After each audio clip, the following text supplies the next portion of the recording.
Bom dia, boa tarde, boa noite, pessoal, tudo bem com vocês?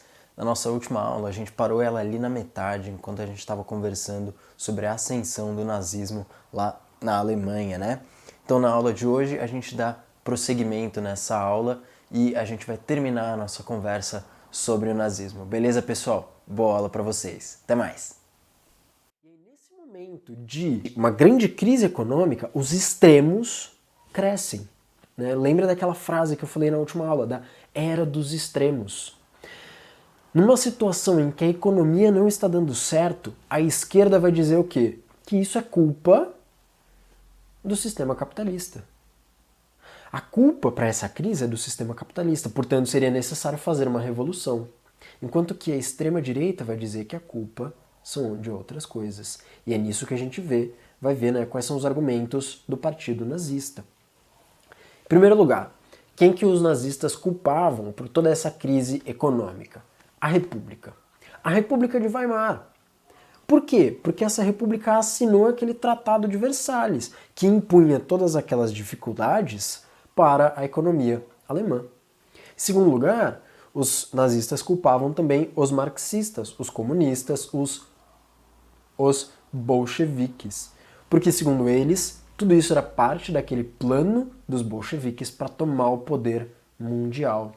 Em terceiro lugar, os nazistas culpavam os judeus, dizendo que, olha só, os judeus controlam grande parte da economia, são eles que estão por trás de todos esses mecanismos da crise alemã.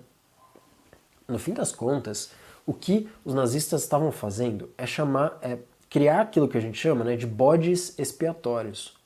Olhar para alguém que é uma minoria, que está em uma situação de vulnerabilidade, sobretudo os judeus nesse caso, e culpar eles, criar uma explicação super simples dos seus problemas, por meio desses bodes expiatórios, ok? E com isso, os nazistas davam uma resposta muito simples para como que eles melhorariam a economia alemã. Simplesmente, tira a república, tira os comunistas, tira os judeus. Pronto, seriam resolvidos todos os problemas da Alemanha para os nazistas. Né? Esse momento de crise econômica vai servir justamente como esse combustível para colocar mais lenha na fogueira, né, dentro da Alemanha, em que os dois extremos vão cada vez mais crescer. E aí, nesse momento de crise, os nazistas conseguem fazer com que o seu partido tivesse um ganho de popularidade muito grande. Né? O partido nazista vai ganhar muita popularidade, sobretudo depois de 1929, quando a Grande Depressão, né, dos Estados Unidos vai reverberar no mundo inteiro e piorar ainda mais a situação econômica da Alemanha. Nas eleições para o parlamento de 1932, os nazistas obtiveram 37% das cadeiras. 37% do parlamento alemão, não do estado da Baviera, do parlamento alemão da Alemanha inteira, estão nas mãos dos nazistas. Ou seja, embora eles não tenham a maioria, né, eles se tornam um dos principais partidos dentro da Alemanha. E com isso eles conseguem participar muito mais ativamente dessa política. Em 1933, o governo alemão precisava de um novo primeiro-ministro. Alguém com punho forte para conseguir mandar, né, no parlamento. E, como o partido nazista se tornou agora, né, um dos principais partidos da Alemanha, vai ser convidado o líder do partido nazista para se tornar o líder do parlamento. É nesse momento em que Adolf Hitler se torna primeiro-ministro da Alemanha. Ele é nomeado de maneira democrática, puramente democrática até agora, para ser o primeiro-ministro alemão. Só que o partido nazista não estava satisfeito com simplesmente fazer parte do parlamento e ter o primeiro-ministro. Não, eles queriam poder total. Porque, assim como os fascistas lá da Itália, eles não acreditavam, né, na democracia. Eles achavam que a democracia era fraca e não conseguia obter resultados grandes, resultados tão positivos. Então, o que vai acontecer? Em 1933, vai acontecer um grande incêndio no parlamento alemão, no Reichstag. Alguém colocou fogo no Reichstag e ninguém sabe quem foi. O partido nazista surge com um documento que, segundo eles, comprovaria que esse incêndio teria sido feito pelos comunistas junto com os judeus. Eles mostram o documento e falam, olha aqui, está escrito que nós, comunistas, nós estamos planejando um incêndio junto com os judeus, blá blá blá blá blá. O nazista vira e fala, ó, tá vendo? Tá escrito aqui que são esses os caras culpados pelo incêndio no parlamento. E a população alemã acredita nisso. Acredita que de fato foram os comunistas e os judeus que tocaram fogo no parlamento. Se colocaram fogo no parlamento, significa que a república estaria ameaçada e os alemães entenderam que precisavam dar mais poderes para alguém resolver essa situação de risco. Então eles vão aprovar uma lei emergencial que dava plenos poderes ao primeiro-ministro, dava plenos poderes ao Hitler. O parlamento alemão entregou de bandeja o poder para o Hitler. Só que, pera lá, parece muito conveniente isso, né? Um incêndio que acontece, feito por comunistas e que acaba dando poder total para uma pessoa que queria poder total. Não está muito estranha essa história? Justamente porque não foram os comunistas e os judeus que tocaram fogo no parlamento alemão. Quem tocou fogo no parlamento alemão foi justamente o Partido Nazista. Aquele documento que, segundo eles, provava que eram os comunistas que estavam por trás disso, foi forjado. Era um documento falso, escrito pelos próprios nazistas para incriminar os marxistas, os comunistas e os judeus. Ou seja, foi todo um plano muito bem elaborado pelo Partido Nazista para fazer o quê? Para tomar completamente o poder. Plano que deu certinho, né? Eles conseguiram o que queriam, né? O parlamento alemão deu plenos poderes para o Partido Nazista, para o Adolf Hitler. Só que ainda faltava se livrar de uma figura. Ainda existia a figura do presidente, mas não por muito tempo. Em 1934, o então presidente da Alemanha, o Hindenburg, morreu. E aí o Adolf Hitler passou a acumular tanto o cargo de primeiro-ministro, com plenos poderes, com o cargo de presidente. Nesse momento, a gente pode dizer que a República de Weimar, de fato, acabou. Nesse momento, os nazistas conseguiram tomar pleno controle da política alemã e eles deram início ao que eles chamavam de o Terceiro Reich, o Terceiro Império Alemão. É a partir desse momento que o Hitler vai passar a se chamar de Führer, de o grande líder, o grande imperador. E aí, pessoal, vamos ver um pouquinho melhor como que era essa ideologia dos nazistas que eles passaram a implementar a partir de agora, ok? A gente pode resumir a ideologia nazista em uma frase simples. Ein Reich, ein Volk, ein Führer. Isso daí é alemão para um império, um povo, um líder. Né? E a gente vai ver a partir de agora por que essa frase consegue resumir todas as características do Partido Nazista e da ideologia nazista que foi colocada em prática a partir desse momento. Tudo bem? Primeira característica básica que a gente já conversou um pouquinho anteriormente, a ideia do ultranacionalismo. Isso é a base de tudo para os alemães. A terra sagrada da Alemanha. Uma terra sagrada que dá origem, né, que fornece coisas para um povo também considerado sagrado e superior, né, e assim por diante. Então, a base de toda a ideologia nazista, o ultranacionalismo. Assim como o ultranacionalismo era a base lá do fascismo italiano. Em seguida, vem a ideia do arianismo, aquela ideia da superioridade racial dos arianos, desse povo germânico, sobre todas as outras. Logo em seguida, se os nazistas consideravam que a sua terra era sagrada e que o povo germânico era superior a todos os outros, parece razoável para eles pensar que eles deveriam unir todas as terras germânicas e todos os povos germânicos sob a mesma bandeira. Essa é a ideia, novamente, aparecendo pra gente do pan-germanismo. Unificar todos os povos germânicos sob o mesmo império. Por exemplo, de quem que eles estavam falando?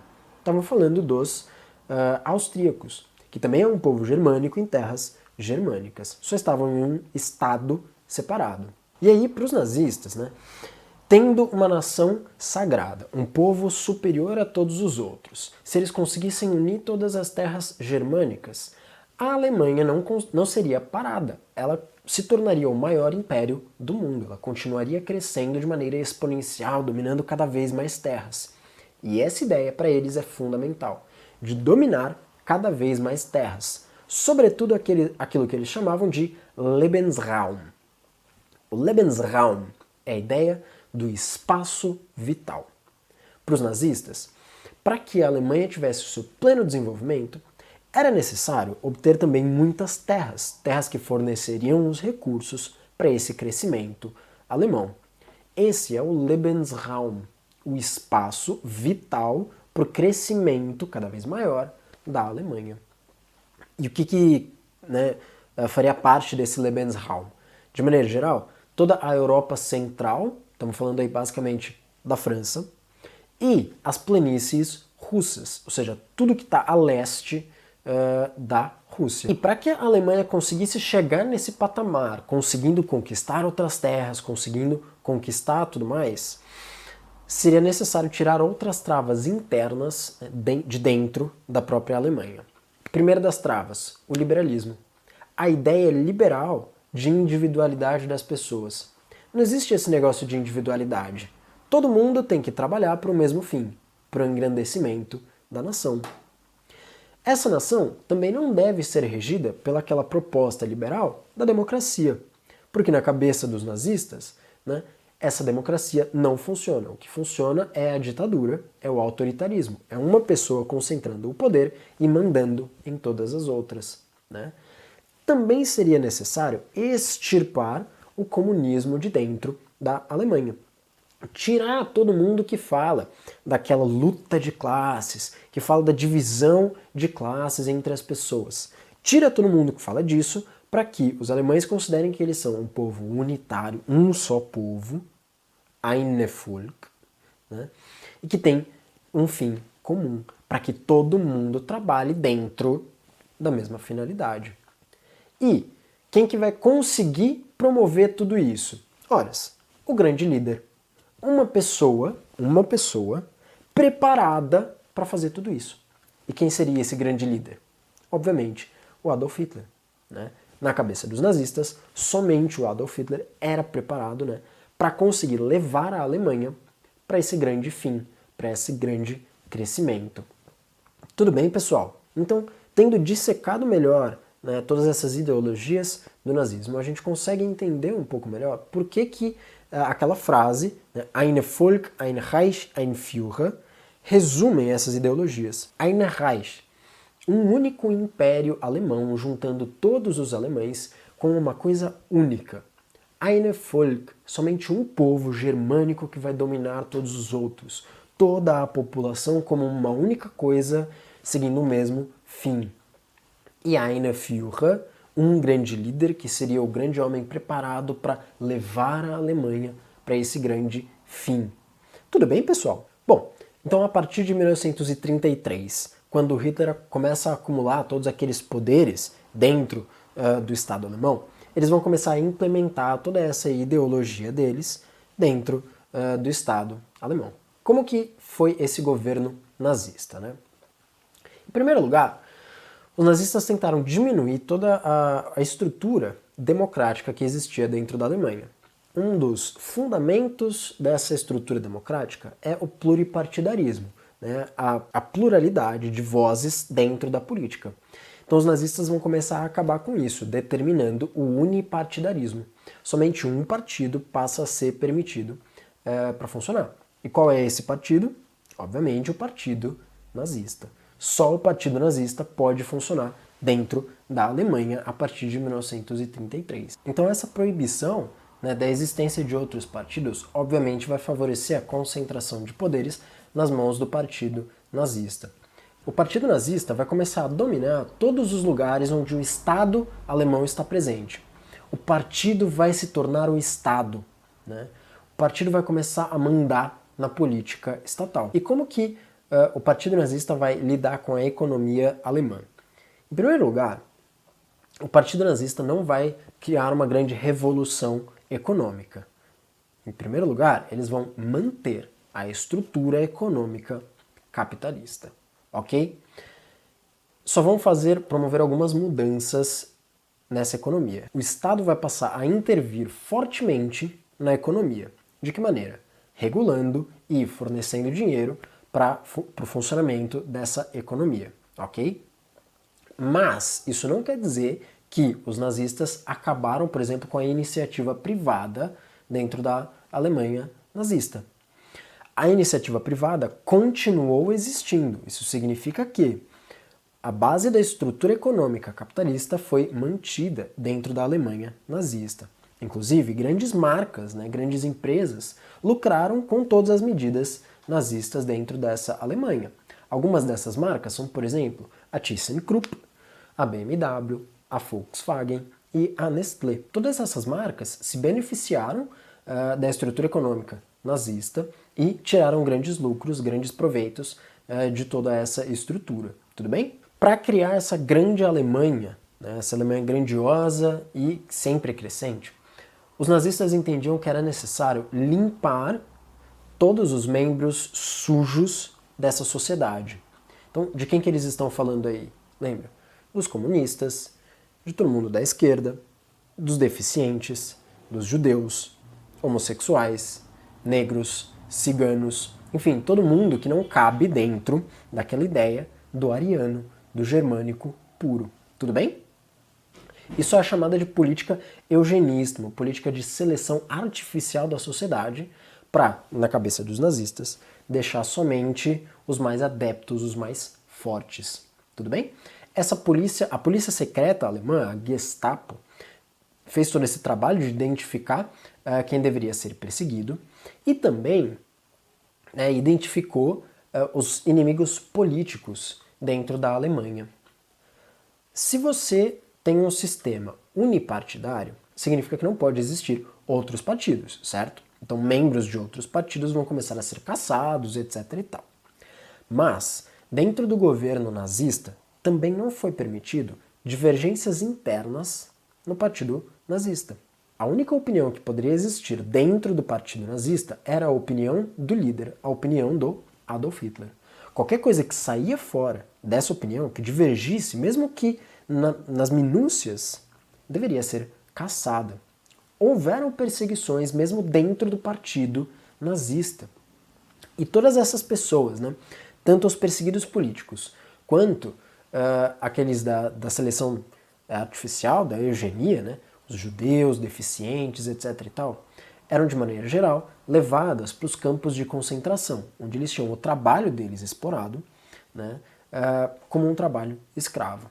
E é nesse momento que aquelas grandes marcas se beneficiaram mais do nazismo, se utilizando do trabalho escravo dessas populações.